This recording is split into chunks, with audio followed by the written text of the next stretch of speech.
and what's going on in Israel right now. And we hear just snippets of what the hostages have been going through and just keep, update us on what's happening in Israel right now around the hostage situation. So, good evening, everybody. Thank you, Rabbi Nanis, for inviting me back. And it really is wonderful to see familiar faces from personal, knowing you personally, and also those who are returning. Um, Things are moving here, and you said we spoke, I think it was 3 weeks ago, but it was really a whole different time ago. So, actually, I'm going to go into the hostage situation in a minute, but I actually want to take us back 1 week from ago. So happy Thanksgiving. And I don't celebrate Thanksgiving here. I've celebrated Thanksgiving many a times, mainly when I was also working with American youth, and they were here. And the ability to sit around the table and and just share what you're thankful for. Um, I think if I was 1 week ago at a Thanksgiving dinner, I would have a hard time with that. But if Thanksgiving was today, then I would have a little bit more of an easier time with that. This week has been a whole different week. It's day right now 55 of the war, or day 7 of the ceasefire, depending on how you count. And those two counts are a big difference also in how the psyche of me and of Israelis are right now. And that's not to say it's not with very heavy heart. So everything here is very heavy. So I apologize. I'm not apologizing. I'm just saying, preparing. Obviously, we're not talking about the brightest days here in Israel. And in terms of the hostages, I'll answer, and with a little bit of a share of also screen, but we're really continuing with the conversation. So the hostages were not the first stated goal of the war that the government stated and the war cabinet stated. The war cabinet stated the first goal of the war is to crumble Hamas. And that is a very big statement, and it doesn't really have shape and form. The lobby and the movement unrealized, first of all, and mainly because it was stated before we had a clear picture of what was going on here in Israel. But as the picture was, getting fully clear, and just in terms of also numbers that had been being updated and still being updated, but we're talking about the number of casualties on October 7th is 1,235 known casualties. And there were 241 hostages. And Rabbi Nanis, as you mentioned, there were 5 that were released in different occasions, 4 that were released, and 1 that was rescued, okay, up until last week. And the lobby and the movement of the families of the hostages, and not just the families, the friends, the multiple circles, myself, right, was a driving force to say, there is a big goal of crumbling Hamas, but there is a more urgent goal of bringing them home now. And that really did define an attainable goal as well. And doesn't come without a moral dilemma. Okay? Maybe the moral dilemma of releasing hostages, stopping the war, what does that give also to Hamas on the other side? But this past week has been, every day has been very kind of tense, stressful for the nation, and especially for families, but also giving a tremendous amount of relief. Okay? There are many things that have been done in order to raise awareness for the hostages. Posters everywhere, which also made me have to answer a lot of hard questions for my children, okay? Because they heard hostages, and then they see pictures of kids, and then they ask, what are they doing? How are they there? Who's taking care of them? Okay? One question that not my children asked, but here's one.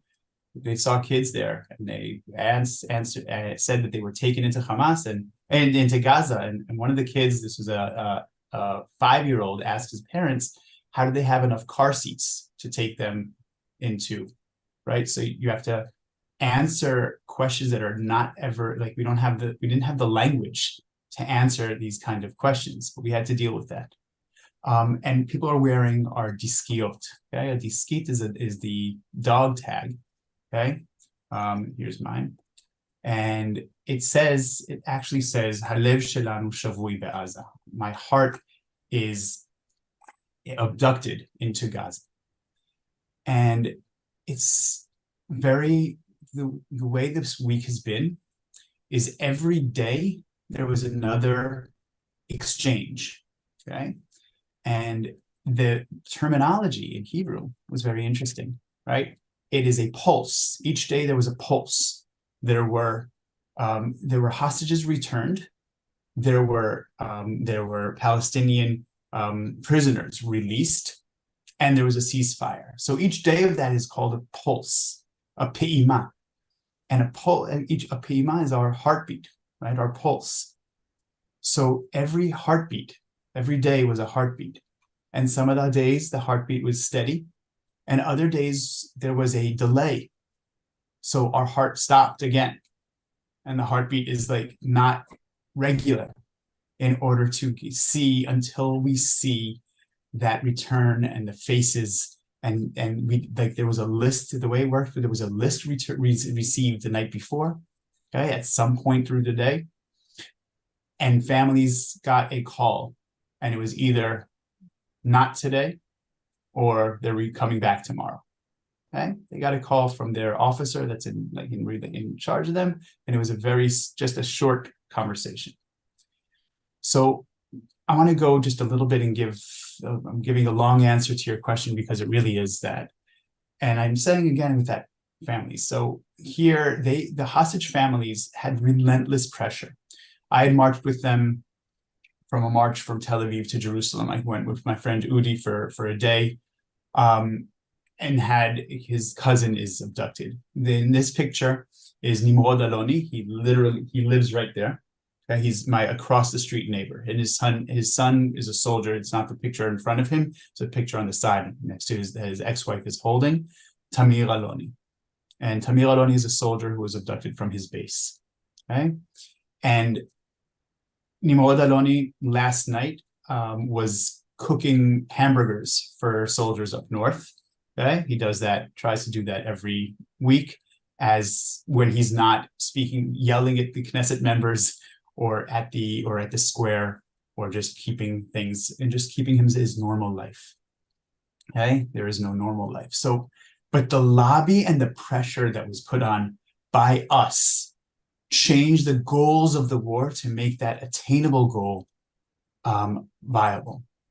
And that got to the ministry cabinet voting for a ceasefire and hostage return on November that started last week, okay? Or that it was on November 24th and it started last week. There are 120 members of Knesset in Israel. They're not the ones who voted. It was agreed upon by the war cabinet, which is a very close 5 people. And then it was taken to be voted upon by the ministers. So that's the government. And it was accepted by all except for 3 from the extreme right Ben Gvir Otzma Yehudit party. And I'm going to give them a little bit of credit for a moment to say and remind us that there is a dilemma here. And the moral dilemma that people had to raise their finger for is a hard one. It is the moral dilemma of, do we go to extreme ends to return and bring back hostages who have a name, with the knowledge that the prisoners' return may cost us in faceless victims in the future? That's a moral dilemma. And I want to say, for me, on this moral dilemma, at this time, with the first pe'ima, the first pulse, being the category of women, children, elderly, the answer is clear, right? The answer was clear, at least for me, okay? But there's a vote, and they accepted. two more things in terms of this, and I will get to the specifics. There were a lot of players, international players in this. So I have flags here. So Qatar is the main kind of player in the international arena of bartering this deal. Okay, they are the ones speaking there. That is where Hamas leaders live. Okay, they are living in luxury in Qatar, and Qatar has a strong connection with Hamas. And if I give just one zoom out on Qatar, they are in a gas-rich country, okay, with the majority of their population being expatriates, not Qatarians. And they right now in the world, in the Middle East arena, they are the country that's putting their chips on red and black and on all the numbers, and just knowing that whatever falls will be in their favor. Okay, they are playing all sides. Okay, and more on that we could go into, but they have also a strong tie with Iran and Hamas. Okay, so they were the ones who were really being spoken to, including like there's a liaison in Israel, and Israeli families went to the Qatari house in order to speak to the Qatari representative. It's not an ambassador; he's a representative. Okay. And that was, anything that needs to be done would be done. Of course, the United States, including direct calls from President Biden when there was a hiccup in the deal. And I have the Iranian flag, as well as the Thai and the Egyptian and Russian, okay? Because in addition to the deal, the big deal, right, which was, the first deal was 50 hostages, women and children and elderly, keeping families together. Now, that has a caveat, because it's keeping not splitting mothers from their children, but there are families that were taken as a family, and the father is still a hostage. Okay? The family's left and split. And in return, there will be a 5-day ceasefire and 150 prisoners from Israeli jails. Palestinian prisoners were released, with the knowledge that during the ceasefire, if Hamas could get their handle on another 10, every 10 hostages will be another day of ceasefire, and with the ratio of releasing 3 to 1. So 3 Palestinian prisoners were released for every 1 Israeli hostage. Okay, I want to tell you, I speak a little bit of Middle Eastern. Okay, I speak a little bit of Arabic. And I don't mean words, I also mean culture. When that was dealt and they said, if we could find 10 more, it was clear that this will be not a 5-day ceasefire, but the maximum that they voted upon also was a 10-day ceasefire. And even the ministry cabinet approved a list of prisoners that can be released of the number of 300. And why 300? Because in that bracket, there was 98 was the number of women, children, and elderly. So knowing that Hamas will find more because they want more time for ceasefire, then Israel had it prepared. And where we are right now is that when I went to sleep a few hours ago, we saw the first images of another group of 8 released hostages, okay? And some of those pictures, it's also two Bedouin, Arab, Muslim Bedouin youth that were released, which was a huge relief, because there was all kinds of questions. Are they playing different games? And we now were at the point where a total of 80 Israelis have been released. There's a hope, and we still don't know, that tonight another 10, making more or less the end of what they really can fill with the bracket of 90, okay, not the full 98, and including 30 non-Israelis, so Thai workers and Filipinos. So that's where I had the Iranian and Thai flag. I'll add this. There are Thai workers in the field in agriculture, and Rabbi Nanis, that'll get us into also understanding why we're going out and why there's such a need in the field, okay? But there's all kinds of theories, and the Thai government and the king of Thailand, is like, I got 30, I lost 33 Thai workers were killed on October 7th. Okay. 33. And another 30 were abducted.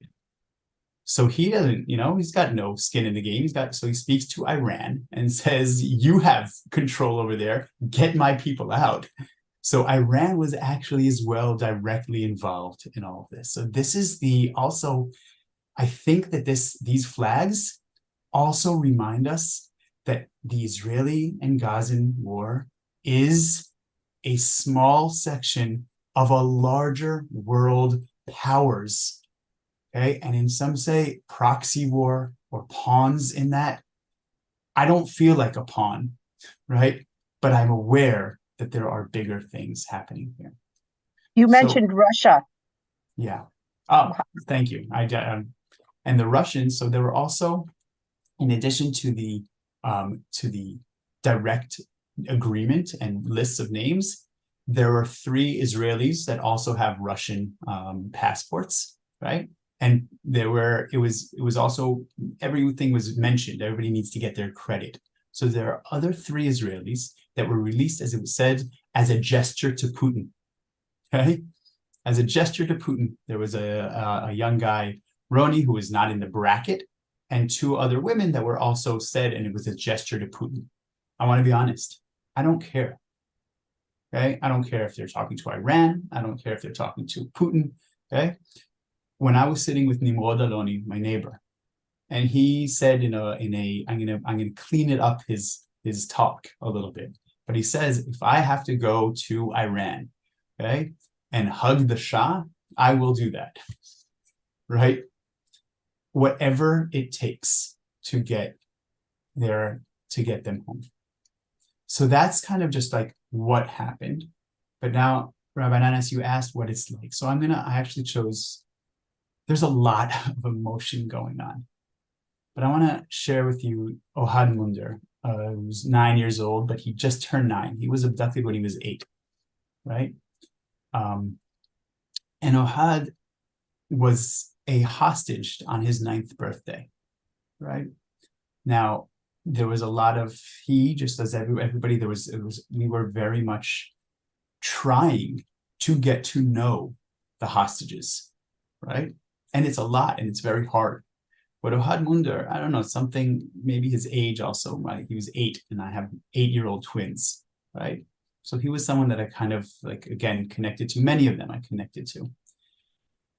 So Ohad Munder, his birthday was celebrated in Israel by a lot of people. And he's a Rubik's Cube kid. So here you have the Rubik's Cube, incredible, dedication to him. And there was a real saying of, we're going to celebrate his birthday when he comes home. But before, so there's always like, oh, when he comes home, we're going to celebrate his birthday. I want to tell you another kind of deeper dive into what else needs to happen in Israel. So there is Asher Ben Aryeh is the dean of the social work school at Hebrew University, and he headed up the psychological commission to deal with creating a protocol for the return of children hostages from bondage in a political war. Okay. So first thing they do as the team is they go to and collect all the data in the world from any event like this so that they can know what has been done and what works and what doesn't. They found nothing. Just to remind us that this has never happened in the world. Okay? It's almost, I feel that these 55 days made it that makes sense to have children as hostages in a by terrorists. That's not normal in any world. The only place that had something like this is Boko Haram, okay, which abducted children, and they knew that, but there wasn't any, and they looked there, but there wasn't any data to collect from those. So Asher Ben Arieh, he creates a protocol using other times of children hostages, and it's clear they wrote a protocol that was written and agreed upon and signed off, but knowing that it's a draft because it can only be known if it's tested. And there was a really important aspect to get the protocol to everyone, to the last soldier, to the first soldier who's going to meet the abducted when they return, because even that first question could be huge in the rehabilitation process, right?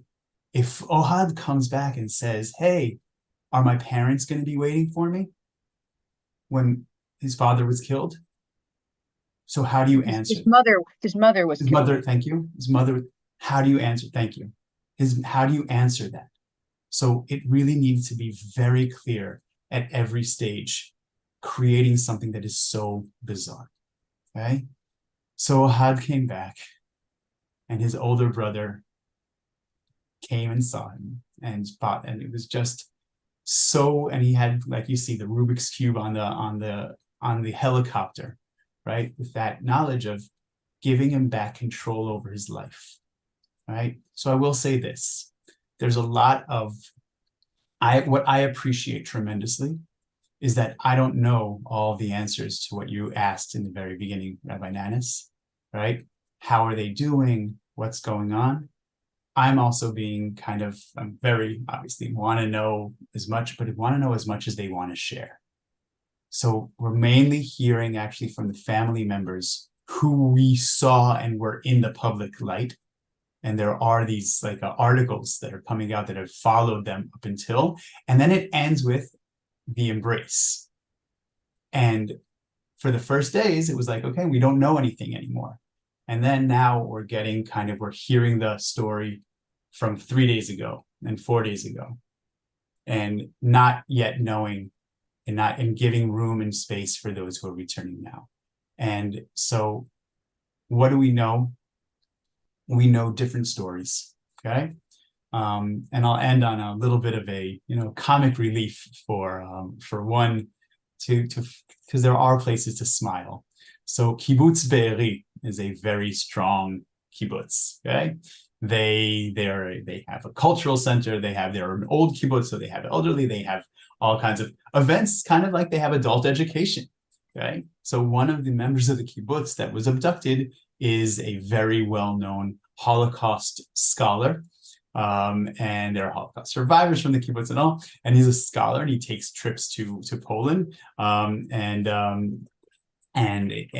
He gave lectures, like they kept themselves together as a community because a lot of the community was in one place, not all of them. Okay, and they created the social life that they're used to. They were able to have that in captivity. So his son kind of said when he heard that, he said, so finally, actually, sorry, it was his nephew. He says, finally, my uncle had a captive audience for the time for all of his lectures. So they were kept well. Okay. They didn't get medication. It was all of them have lost weight, but this bracket, what we know is what we know. All of the people who came back were kept well. And that's what do you mean well? What do you mean kept well? They were not tortured on a direct, physically tortured. There is emotional torture. There's stories of kids who were at gunpoint told to shut up. There were stories of those who were shown images of the atrocities. There were those who were fed information, right? And it's crazy. You didn't even have to give too much false information because the real information was hard enough to handle, right? But all these, and there's also a lot that we still don't know. There's the Emily Hand, whose father went through hell and then went deeper into hell because he was given the knowledge that she was dead and he already mourned her. And then he was given the information that no, she was wrongfully recognized and she's abducted. Okay. And her father he was interviewed at CNN saying that he was relieved to hear that she was dead, because at least she's not abducted and doesn't have to go through this. And then he found out that she was abducted. But if I flip the script and focus on Emily, then Emily was abducted for 52 days. And when she came back, and I don't know, I haven't heard since, but she was whispering, and she continued to whisper for 2-3 days.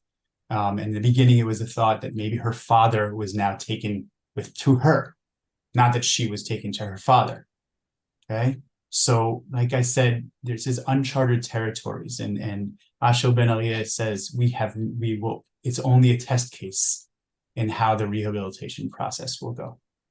I want to ask you about that rehabilitation process. So you mentioned that was each family assigned an officer or someone that was there early? So each family had a specific person in the army. That's number one. And number two, did each team that received a family, were they all informed or trained, particularly in the details of the specific hostage that they were going to receive in terms of this protocol? So again, Rabbi Nanis, I want to be as real as I always can be. Yes, but not immediately. And for the first 2 weeks, there was no information coming to the families. And if I take 14 days, and I remember where we were there, yeah, we're in a different place. Like we started saying, we are not in the same place that we spoke to each other 3 weeks ago, right? Right. It took the country, the government, a long time to get their handle on things, on different departments, and on the department of the hostages. Okay, so Nimrod Aloni lives right across the street from me. Kfir Damari, who spoke to the Browerman students last year, because he's the guy who sent this spaceship, Space IL. His brother-in-law is abducted. His mother-in-law was abducted and ran away. Okay. And when I was in contact with him he's like, I asked him, like, what information? He's like, we have zero information. So I don't forget those moments and that hardship. Right now, where we are, each family is assigned a officer. I'd say even an officer in their late 20s, early 30s, right? Like a little bit more of not a low ranking, not just someone who's just doing, just getting orders. But they have a family, and yes, they are briefed on, they know everything about their family. They are their contact to all the official information that's going on. Okay. But like, there's a family from Hod Sharon, who's the father, who was very, very vocal. He writes, he's a script writer for movies. Okay. And he was sharing, I was just like last night before I went to sleep, he's been very, very vocal. I also saw him on the march and spoke to him. And he was saying, like, and his wife came home, and he was like, they're starting talking, going back to real life. He's like, yeah, as soon as she was in, like, my wife and my son we slept together that first night. It's like, that's it. I'm here. They're home. They're here. And then he's like, oh yeah. And then I went and spoke to Biden. I'm like, what? You spoke to? Oh yeah. Oh, let me explain. Right. Oh, and then when I spoke to Bibi, it's like, but you hate Bibi. No. He could help. So I was speaking to anyone. Right. So it's like, how do you wait? Oh, and Gantz Gantz is in the government. So slowly, like, how do you get to bring them back to this reality? And it was a huge process and stages. And that's, so the information and the knowledge, it took a while, but the families were the ones, they were the engine that was leading this. They were not being led by their military like counterparts. They were leading all of this. So it seems like we don't see from the news we're getting that the people or the families are sort of driving what's going on in terms of the hostages, but the country, I know people were very upset that they weren't visited, and do you feel like the government is more in charge, or they're actually being active and doing things that are, people are more satisfied with how the government is leading right now than they were a few weeks ago? Or do you still think that it's the people that are sort of leading the charge in every area? Yes and yes. Okay. Again, it's been like the government took a long time to get their act together, but they're getting their act together. But the government is also, I remember where we were right before this. We were at a government that there was 40 weeks of protests, right? Showing that the government is obviously not, and now we have a unity, not united.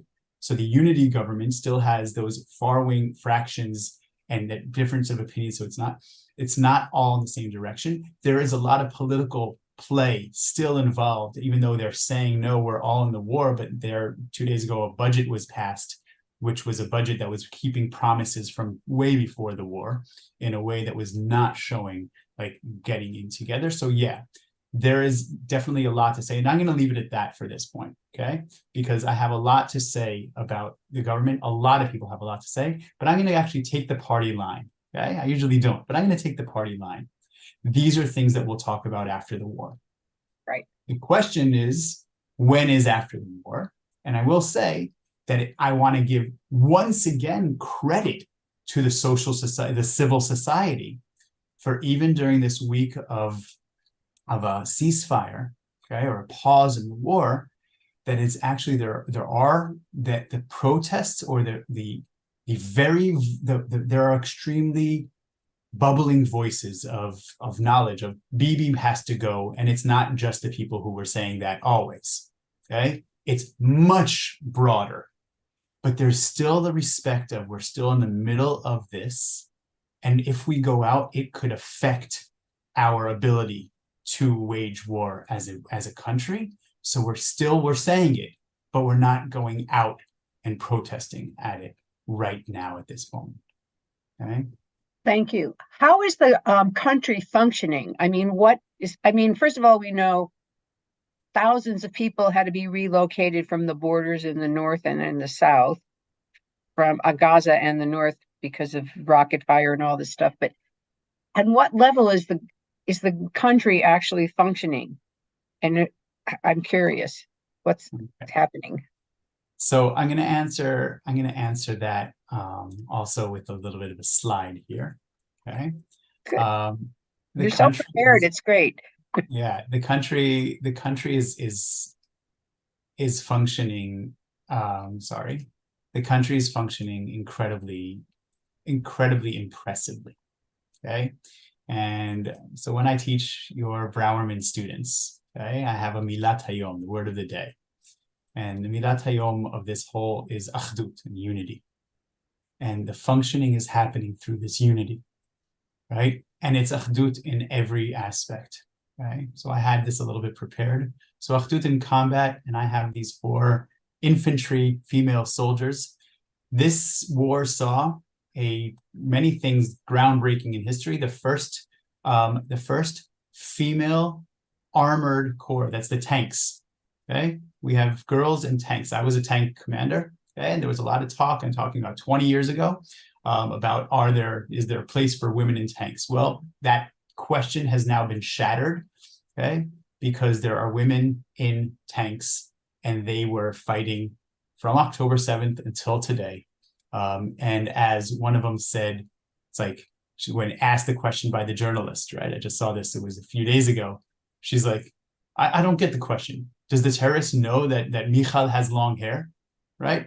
He doesn't know Michal has hair. I have long hair. What's the question? I don't get the question. So we have that unity in there, but we also have our unity in our mourning, right?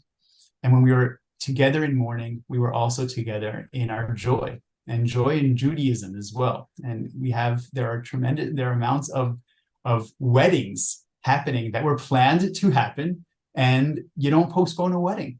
So if it means that having a chuppah in the field, right? And I'll tell you one thing, the guest list was shorter, and Israeli weddings are huge, right? So the guest list was shorter, but depending on what it was. And if you were lucky, you could probably get like a top-tiered performer to come and perform at your wedding, because the unity of the cultural field, right? Our cultural icons are out doing 15 shows sometimes a day, of going to different units and hotels where there are the evacuated and all. So there's a tremendous amount of achdut also in the support. Okay, so the support is from every level, from the fact that there are 200,000 Israelis that are not in their home. So other kibbutzim and moshavim have accepted them and absorbed them into their communities. And my friend who lives up north in Chanita, which is right on the northern border, she literally has a tank parked in her parking lot of her house, okay, because it's on the border with Lebanon. She is living in Afula, a town, right, a regular town, and she and 10 families from Chanita. She tells me that that's not where the country wanted to put them, but it's where they found, and the community there has absorbed them so well in the school, in making sure, like, if they need to help with pickup, and these are people they don't know yet. Okay, so there's that achdut, and they're making it happen. And the social action and the volunteering and like I said, Nimrod Aloni, whose son is abducted, is cooking hamburgers for soldiers on the border. And it goes to, I'm going to give the credit to the organization that were the leaders of the protest movement up until October 5th. And then October 7th turned into the leaders of the volunteer and social action movement. And they are the ones, the Achim LaNeshek, okay? And they turned into the civil Hamal. Hamal is like the ready room or the operations room. And they have everything. And I went for a day to volunteer in their hangar, which is more or less whatever is needed comes to a parking lot at a big center in Tel Aviv. Okay, they also have one in Jerusalem.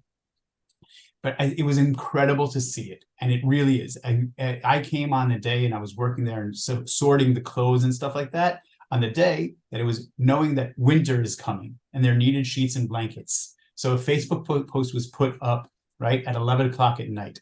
The rest of the day, sheets and blankets continued to come at a huge, huge number. And the most amazing part was that I also saw throughout the day, not just the cars coming and dropping things off, but also cars of units, right? Of like military units that come in empty and leave full. And that's always my question with volunteering. What happens to the stuff, right? Where does it go? So when I saw that the cars coming in empty and leaving full, they know it's like, whatever you need, well, we got it. And that's really incredible. And I'm going to go to where here. So they also had there, and here's Rabbi Ben Naim. So shout out to my very good friend, and Yoni, of course. And Rabbi Ben Naim, if you want to share soon, take about your experience. So just why do we need to be working in the field? So I said 33 Thai workers were killed, 30 Thai workers were abducted and now have returned, thankfully we could say. And about 30,000 workers of agriculture in Israel are non-Israelis, are foreign workers. And I don't know the number, but a huge percentage, over 85% of them left, okay? So, and agriculture, if you don't tend the strawberries now, then this week, okay, Rabbi Ben Naim, this week that field is being picked, and it will be picked. And now the prices are high, okay? And the prices, right, this is where the strawberries, this is the gold, okay? And if they're not tended, then the agricultural field is going to have a huge hit. So there's a huge need for working hands, okay? And every hand, we're not as good as the professional, as the experienced Thai workers, but more than anything, also the farmers feel the heart and the hug, and that's not something small. It's actually huge. Rabbi Ben Naim, do you want to share anything about your experience or the mood, or what you felt when you were there on the ground? We also know that your son is in the army there. If you want to give us an update, we would love to hear that as well. Yeah, sure. Sorry, I'm not in a very quiet place, but I'll definitely share my experiences. We have two of our sons living there. And so being able to spend a week in Israel, that week of Thanksgiving, certainly brought a different meaning and significance to the giving of thanks, being able to be in Israel, and be on an El Al flight, which was completely packed, not just with family members who were going to either celebrate with extended family in Israel or volunteers, all sorts of different types of people getting on planes to fly to Israel to contribute to the situation and to try to improve it as much as possible, especially in a time when it would be very easy to, not show up, to not be present, and, who wants to fly to a country that is technically in a war. But it was very gratifying for me to be in a very packed plane and to see the type of kindness that really was going into just even boarding the plane and arriving there. I would say that for me, having two children and so many friends, Elhanan and his family, and just the friends that I've been very blessed to accumulate through the years, carrying the weight of the concern, everyone saying, I'm fine, and not being able to, outside of a video call, feel someone and to embrace them and to really spend time with them was something that for me was harder to carry. And that consciousness of knowing that I was not in person was difficult. So being able to spend a week there was certainly very interesting and rewarding. What I didn't expect was that things would feel somewhat normal. I landed and went straight to Herzliya, and while the traffic was not that bad, there were people out and about, not in the same type of way that I've experienced in the past. For sure, people were then, and even more so now as the hostages started to be released, people are definitely glued to their television sets. And with so many people serving in their reserve duty and active duty, there are not as many people in the workforce. And of course, the universities are not open and functioning as they once used to. So those were some of the, the differences that I experienced. I would say that having just been in Israel for 2 weeks in July and the time of the protests and the unrest, I'll call it unrest because it felt very unsettled. And the things were that people were very critical and rightly so of the government and what was going on, that there is a cohesiveness that I haven't felt in Israel for a very long time. And it is post-denominational. I think that there's a feeling of togetherness, there's a feeling of unity. And that is something that I was pleasantly surprised by, and really for my own healing, really needed to experience. My own children are fine. Finally, our 23-year-old, who's a student at the Recanati school in Herzliya, his classes finally were called back into session. Although they are on a restricted schedule, no one's allowed to take more than 3 classes per semester. And the classes start after 3 p.m. so that those that are serving in the Army can make it to school on time. And so that is something that getting back to a little bit of normal life was refreshing. My son in the IDF is officially now a paratrooper, and today he was sworn in. Very strange watching the ceremony on my phone at midnight and watching the hundreds of beautiful faces taking very seriously the opportunity that they have to serve our people, and knowing that it means exponentially more than it has for many years, that they know that there are many people around the world supporting them, and it really means everything to the soldiers. So I think that we look forward to more good news, that more and more hostages will be released. I think that that is providing a much needed relief and hope that the situation will continue to evolve. I think that having a ceasefire also is good for everyone who's living in Israel and trying to cope and deal. I think that still the situation of education is of concern, but really that every life is being cherished right now, and hoping that we'll get back to a different normal. Thank you so much. Thank you. So, Elhanan, I want to open this up for questions, but I do have one question. I'd asked you this 3 weeks ago, and things are no better here. And I'm wondering if Israelis are aware, if it's in the media and the news and whatever, of the terrible anti-Semitism that Jews in the United States and Europe are experiencing right now. It's it seems to be getting worse. And you talk about Achdut. We are totally with Israel. I'm wondering if Israel has any again bandwidth or time to think about us. And if they don't, there's no blame. I'm just curious. No. So there absolutely is. Okay. There really, really is. And I'll tell you on a personal, my level. Okay. What's happening in the world is, for someone who's been in the world of Jewish education for the 15 years that I have, I can't say that anything here is surprising. Shocking, absolutely. Right? Unsettling, absolutely. But it's also just it's sad, because it fits into what even I, as growing up in the late 80s, 90s, right? I really felt that I was post-history, right? Like, oh, these are the stories of bad things happen and all. Oh no, and anti-Semitism, and also the years past. Oh, anti-Zionism is different than anti-Semitism, but it's so getting clearer and clearer every day that it is a virus that has no antidote, and it really just shifts and morphs, and using different names of this ancient, age-old anti-Semitism. So no, it's not. There is bandwidth for feeling and knowing what's going on. It's, first of all, it's on the news. Okay, so it has room. Like, there is room to see, okay, what is happening in the world, and concern, and great concern.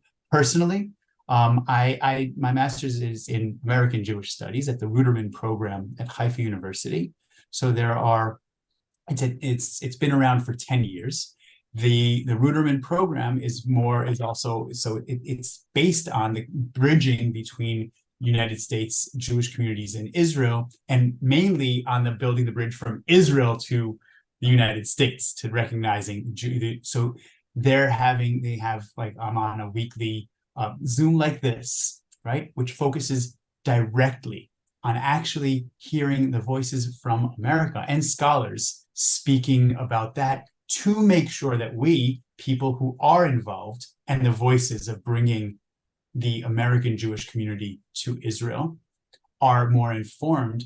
And like the dean of my program, the director of my program just wrote a 5-page article in the newspaper, depicting and going through basic anti-Semitism in the United States, and then really, really delving into what's going on in the United States specifically. So bandwidth, absolutely. Place in our heart, tremendous. Care and concern all the time. Well, I want to thank you so much. I feel like we just started this conversation, but it's an hour already. And I just want to see what questions we have in the chat. Okay, so one question is, Golda Meir said we don't negotiate with terrorists, but it seems there's no other way to get the hostages home. How do we understand and deal with this? So that's wonderful, and she's right. And but that was a past. There is no Entebbe moment. Just to make sure everybody's on the same terminology, the Entebbe raid of 1976, of releasing the hostages that were taken on the Air France flight, okay, with Yoni Netanyahu in its lead, and also other friends of mine who were there, including Doron Almog, who has done many things. He's now the chairman of the Jewish Agency, and once again has lost family members in this attack. Okay, they released hostages in the Entebbe raid. Okay, so we were able to even say that. Since then, we have been negotiating with terrorists.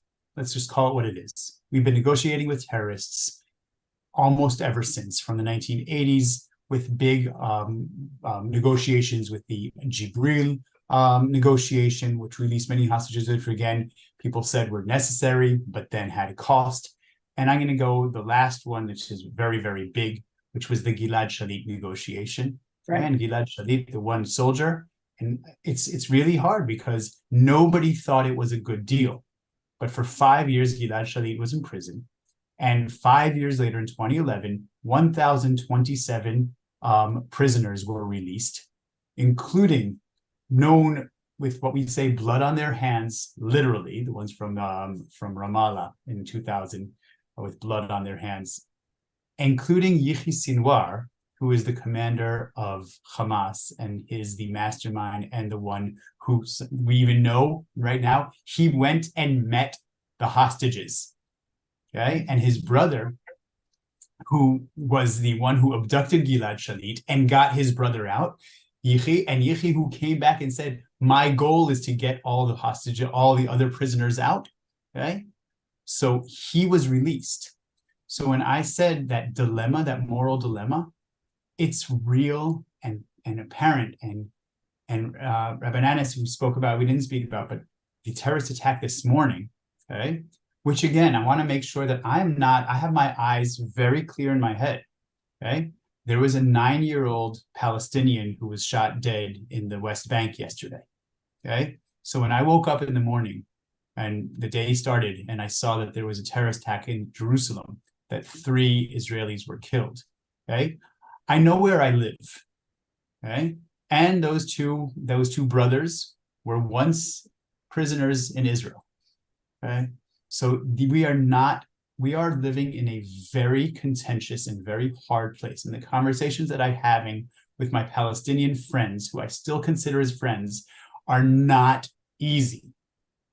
And it's the hardest thing that I've been doing emotionally. One of the hardest things I've been doing emotionally is keeping in contact with some of my Palestinian friends who I met on a on a narratives course to have these hard conversations. And I do not have the knowledge and expectation that he will change his mind and think like me. The only goal I have is, one, to hear firsthand how he's doing. And second, also, he has shown me that there are other ways to see reality here than I hold, but I still hold my reality. My only goal is to try and continue to remind him there are other ways to see than what he's seeing alone.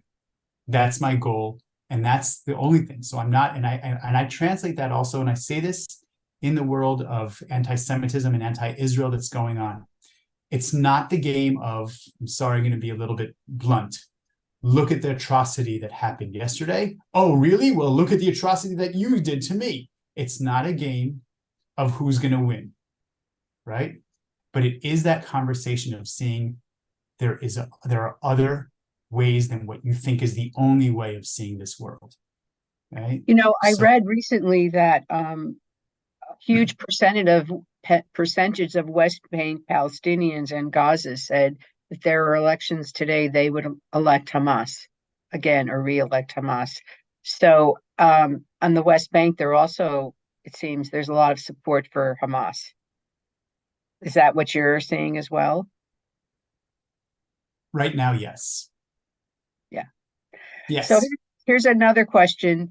Someone wonders, why did an exchange of prisoners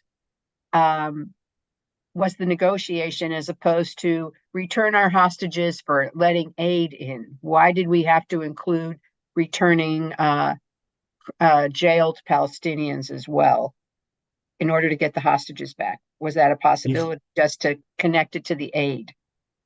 Yihya Sinwar does not care about Gazans, period. He said it in his words. It's not me trying to pander propaganda and saying he wants liberation. He came out of jail and promised the others that were in jail that he will release them. That is his goal, okay? And I'm going to say it's hard, as Rabbi Ben Naim, I fully feel you. But I also know the challenges. The price for this bracket of women and children and elderly was the lowest price we were going to have to pay. Okay, and when it There's gets going to to be a men, higher when it price gets for to the men, it will men. be men, and when it gets to soldiers, it will be terrorists. And will Israel do it, do you think? That is left to be seen. I don't know. Do I think so? Probably. Okay. But that's where we are. I'm not feeling very optimistic about the near future. Okay. My reality here is not an optimistic, oh, this is another one, we know how it's going to end. I don't know how this is going to play out. I want to thank you so much and tell you that we're all with you. We love Israel. We support Israel. And the Achdut spreads to the United States and around the world. I will say, I'm going to just quickly mention the other questions I said about the IDF spotters. There's a lot to look back, and there is a lot of blame to be handed around. Yes, and I'll just end with a little bit of I'm one of the things I'm also volunteering is in Matan, in my community. We have a added security, and also one of the things is we have now a camera that really looks around. So I'm manning the camera, which is in Hebrew, like it's usually a job in the IDF of the women, of the spotters, right? So when the joke is, okay, I'm a spotter, I'm a tatspitanit, it's the feminine version of like spotter. Oh, that means it doesn't matter what I say, you're not going to listen, right? And I mean that in a very cheeky, cynical way, right? And it's cheeky, cynical way. And yes, there were a lot of red flags. We were not supposed to have been caught like that on October 7th, period. Everything was ready and could have been prevented, but it wasn't prevented. This will be discussed for a long time to come. Thank you so much.